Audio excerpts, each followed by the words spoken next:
நம்ம ஊர் அணைக்கட்டில் கொசு வலையில் மீன் பிடிச்சிக்கிட்டு இருக்காங்க யாருங்க. சரியான கெண்டை குஞ்சு. அங்கிட்டு பெரிய மீன்லாம் அந்த சரி தான். வந்து கெண்டை குஞ்சு ஏறிக்கிட்டு இருக்கு. பிடிச்சிட்டா வரலையா?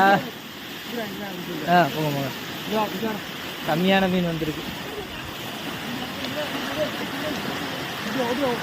அங்கே என்ன தள்ளி வாங்க, முள்ளுக்கு போங்க.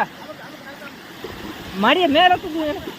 யானே போயிடுச்சுண்ணே, போயிடுச்சு பாதி. கை இழுக்கல, அண்ணனுக்கு இழுக்க மாட்டுது. வாழைக்கெண்டை குஞ்சு நிறைய வந்துருக்கு. தம்பி பையன் நீட்டு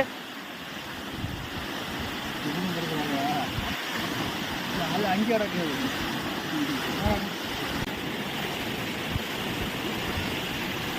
என்னடா பண்ண போற தம்பி? என்ன பண்ண போற? ஏதாச்சும்